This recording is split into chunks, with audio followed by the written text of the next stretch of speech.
The symbolic loss of the Ukrainian city of Bakhmut to Russian-backed forces after a long and bloody battle, and Zelensky's defiant response to the G7 summit in Hiroshima was overshadowed by the news of a major setback for Ukraine in its war against Russia.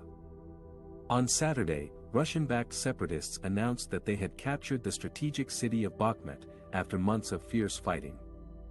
Bakhmut is a key transportation hub and a gateway to the Donetsk region, where most of the war has been concentrated. The loss of Bakhmut is a blow to Ukraine's hopes of regaining control over its eastern territories, and a sign of Russia's determination to carve out a new state on its border.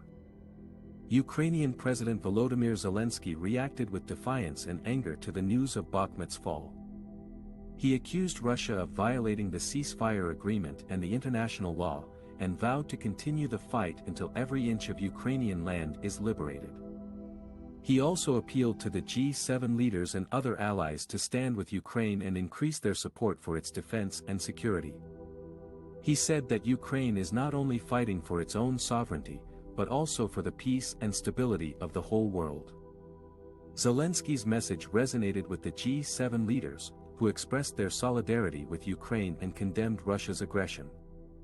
They agreed on a new package of sanctions against Moscow, targeting its energy, financial and military sectors.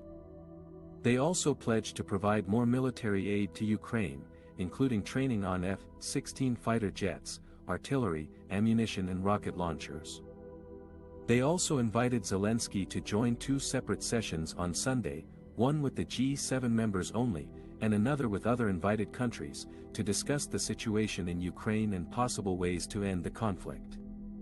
Zelenskyy thanked the G7 leaders for their support and said that he was ready to engage in dialogue with Russia, but only on the basis of respect for Ukraine's territorial integrity and sovereignty. He said that he had a peace plan that calls for the withdrawal of Russian troops from Ukraine before any negotiations. He also said that he hoped that his visit to Hiroshima would send a powerful message to the world about the need to prevent nuclear war and achieve disarmament.